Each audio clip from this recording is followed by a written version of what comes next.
Hello guys, welcome to Indian Affairs. I hope कि आपका आज का दिन शानदार हो और लाइफ में आपके जो भी गोल्स और टारगेट हैं आप उनको सक्सेसफुली अचीव करें। बढ़ते हैं पिछले 24 घंटों की सबसे इंपॉर्टेंट टॉप 10 अपडेट्स की तरफ और आज के दिन की शुरुआत हम गुड न्यूज के साथ करेंगे। आज की सबसे पहली अपडेट आ रही है वर्ल्ड चैंपियनशिप ऑफ लेजेंड्स को लेकर। पिछले कल इंडिया और पाकिस्तान लेजेंड्स के बीच फाइनल मैच खेला गया जिसमें भारत ने पाकिस्तान को 5 विकेट से हरा दिया।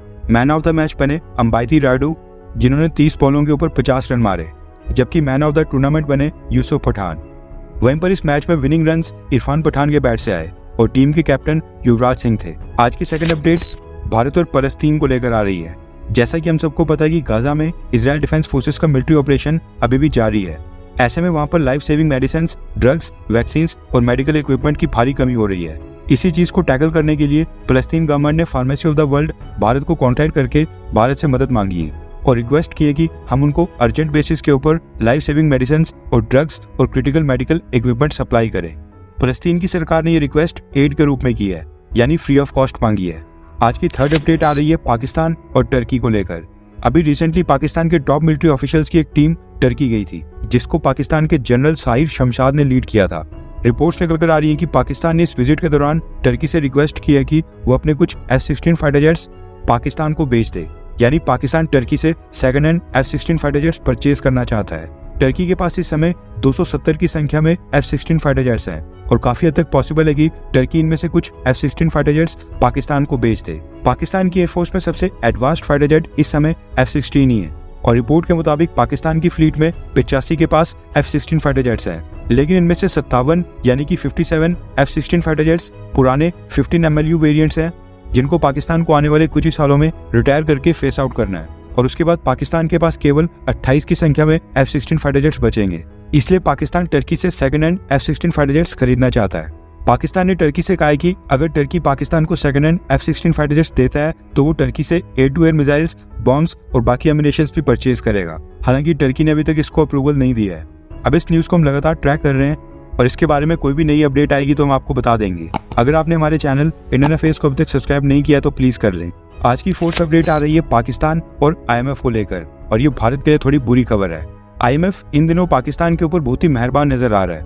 न्यूज निकल कर आ रही है कि IMF पाकिस्तान को $7 बिलियन का नया लोन देने के लिए मान गया है और न सिर्फ माना है, इसको लेकर पाकिस्तान और IMF ने आपस में कॉन्ट्रैक्ट भी साइन कर लिया है। अब ये $7 बिलियन IMF किश्तों में पाकिस्तान को ट्रांसफर करेगा। अभी तक IMF ने पाकिस्तान को टोटल $33 बिलियन के फाइनेंशियल पैकेज ऑलरेडी दे दिए हैं जो कि पाकिस्तान ने IMF को रिटर्न भी नहीं किए हैं। फिर भी ये $7 बिलियन का नया फाइनेंशियल पैकेज IMF ने अनाउंस कर दिया है। अब ऑब्वियस बात है कि इसके पीछे भी अमेरिका और जो बाइडेन एडमिनिस्ट्रेशन ही है। दरअसल IMF में सबसे बड़ा कंट्रीब्यूशन अमेरिका का होता है। रिपोर्ट के मुताबिक IMF के फंड्स में अमेरिका हर साल 16.5% की कंट्रीब्यूशन देता है। सेकंड नंबर के ऊपर है जापान जो कि 6.1% कंट्रीब्यूट करता है। थर्ड नंबर के ऊपर चाइना 5.7% फंड्स कंट्रीब्यूट करता है। वहीं पर फोर्थ नंबर के ऊपर जर्मनी 5.3% की कंट्रीब्यूशन देता है। फिफ्थ नंबर के ऊपर ब्रिटेन 4.3%, सिक्स्थ के ऊपर फ्रांस 4.2% की कंट्रीब्यूशन IMF को देता है। सेवंथ नंबर के ऊपर भारत की कंट्रीब्यूशन है 2.6% और उसके बाद 8th नंबर के ऊपर इटली की कंट्रीब्यूशन है 2.2%, जबकि 9th के ऊपर ब्राजील की कंट्रीब्यूशन 2.2% है और रशिया की कंट्रीब्यूशन 2.1% है। इन टॉप 10 देशों से IMF को 55% की कंट्रीब्यूशन आती है। अब क्योंकि सबसे ज्यादा कंट्रीब्यूशन वाले देश टॉप 6 हैं, America, Japan, China, Germany, Britain और फ्रांस, इसलिए IMF कौन से देश को फाइनेंशियल एड देगा और कौन से देश को नहीं देगा ये सब यही 6 देश मिलकर डिसाइड करते हैं।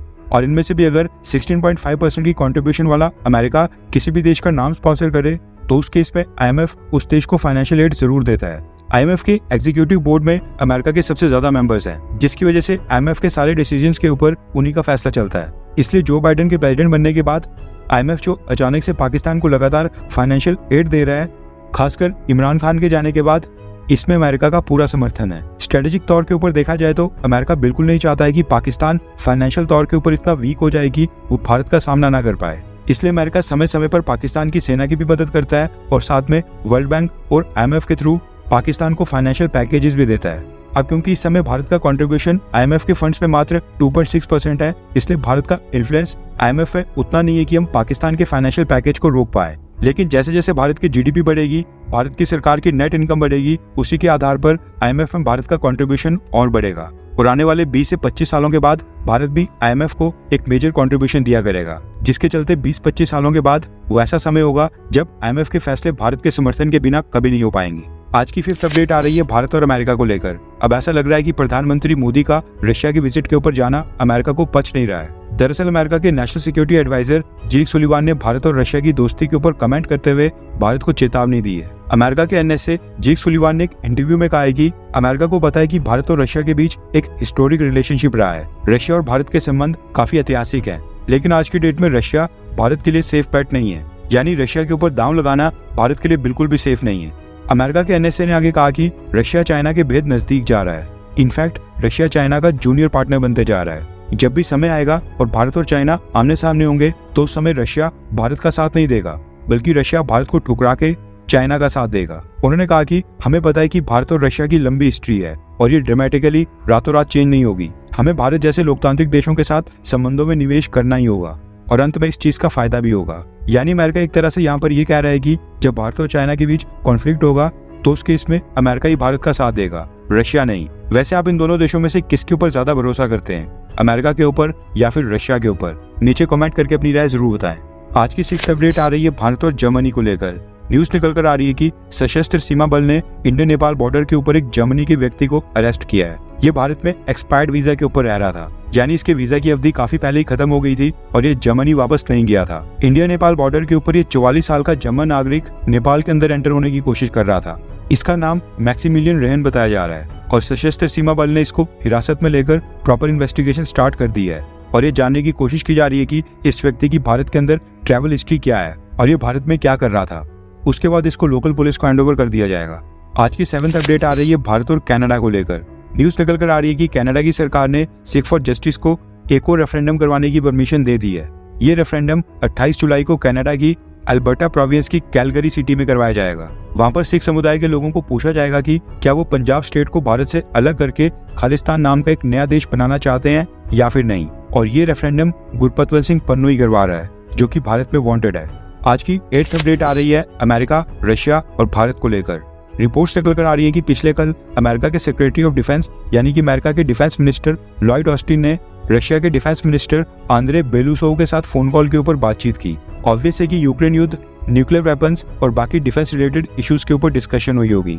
लेकिन इसके साथ ही एक न्यूज ये भी आ रही है कि लॉयड ऑस्टिन ने रशियन डिफेंस मिनिस्टर से रिक्वेस्ट की है कि रशिया अमेरिका के साथ अपनी सभी कम्युनिकेशन लाइंस को मेंटेन करे, यानी दोनों देशों की डिफेंस मिनिस्ट्रीज के बीच कॉन्टैक्ट बना रहे। एक तरफ अमेरिका कोशिश कर रहा है कि वो लगातार रशिया के कॉन्टैक्ट में रहे और दूसरी तरफ हाल ही में जो प्रधानमंत्री मोदी जी रशिया का दौरा करने गए थे, अमेरिका ने उसको रोकने की बड़ी कोशिश की थी। बैक एंड डिप्लोमेटिक चैनल्स के जरिए अमेरिका ने भारत से कहा था कि प्रधानमंत्री मोदी का रशिया दौरा कैंसिल कर दिया जाए, जिसको भारत ने कैंसिल नहीं किया। यानी अमेरिका के अकॉर्डिंग भारत रशिया के साथ डिस्टेंस मेंटेन करे और अमेरिका रशिया के साथ कॉन्टैक्ट में रहे। आज की 9th अपडेट आ रही है यूक्रेन युद्ध को लेकर। रिपोर्ट्स निकल कर आ रही है कि नाटो कंट्रीज ने यूक्रेन को F-16 फाइटर जेट्स भेजना स्टार्ट कर दिया है।